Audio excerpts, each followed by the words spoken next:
Hey guys, welcome to my video. Today I will be reviewing Gang Beasts and talking about if it's worth playing in 2021. This game normally sells for $20, but it's on sale right now in the PlayStation Store until June 10th for $8. I have an Xbox and it was just on sale there for half off at $10. That sale's over now, but maybe it'll come back on sale there and maybe it'll be on Game Pass or something soon. Anyways, in order to review and see if Gang Beasts is worth buying, I'll be talking about what I liked and disliked about it. I'll do this by saying what's good, what's bad, and just ugly about this game. Hopefully this can help you decide if you want to buy it or not. What I think is the best thing about Gang Beasts is how fun it is to play with a bunch of friends. I was lucky enough to be able to convince a few of my friends to get this game, and it is hilarious to play with them. This isn't really the type of game you're meant to take all that seriously, and it's hard not to laugh at some of these moments that happen in this game. They're just so good. This game looks like a cartoon, and the combat is very cartoonish as well. For those who don't know, the goal of Gang Beasts is to beat up the other players and knock them out of a map in some shape or form. There are some other day modes with different objectives that are really fun too, but I'll get to that later. But yeah, the combat in this is hilarious and it is very slapstick. This is the only game I know of where you can headbutt your friend into a squid tank in an aquarium, and then your friend can somehow manage to escape the human-eating squid, crawl out of the depth of the tank, and then manage to throw you in. There are just so many funny possibilities of things that can happen.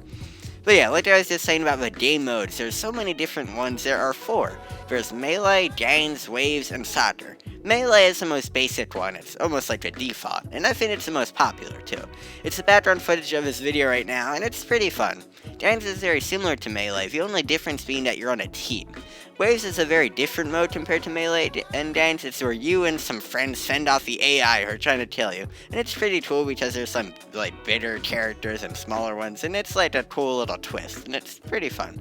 And now finally, soccer is, well, soccer, or football, depending on where you're from. But it has a twist of you being able to knock out the other players when you're trying to score, which is fun. My personal favorite is Melee though, but all the others are pretty good. I think Melee just gives you the most possibilities of things to do, like soccer, it's not too much really. You play it a few times and then I think it's fine for this game.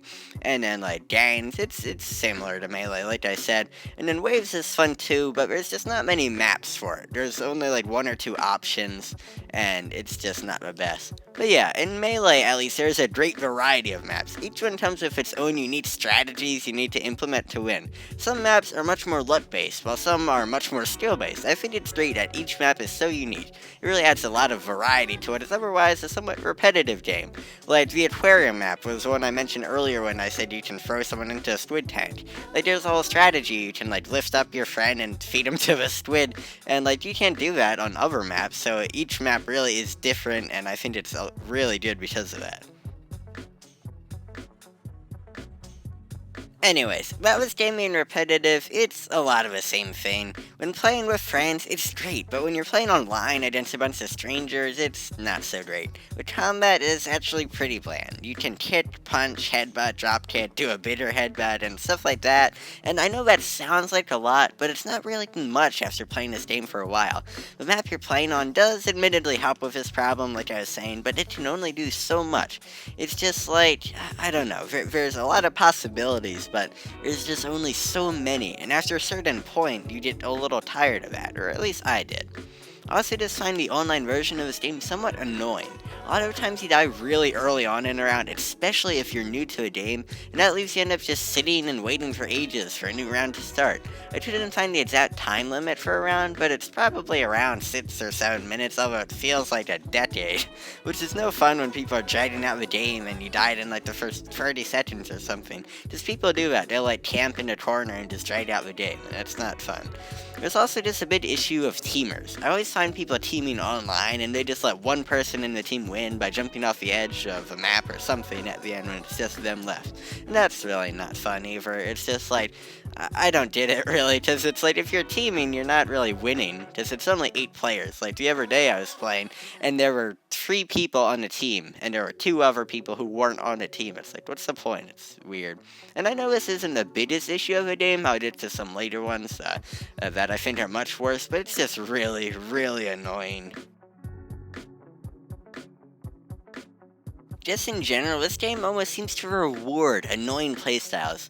There's no real incentive to go out and take a bunch of players off a map and throw them out of a map or something, because you can do pretty well for yourself by just camping in a corner and waiting for it to just be you and one other person left. Waiting for a game to run out of time is another thing you can do, especially on some of the bigger maps where there are so many more hiding spots because, you can just hide and people can't find you and then you don't have to actually fight people. But it would just be nice to have some kind of kill count in this game. So instead of it being a tie after game times out, the person with more kills wins. So like the camper might have 0 kills, when the person who's actually fighting and stuff might have like 2.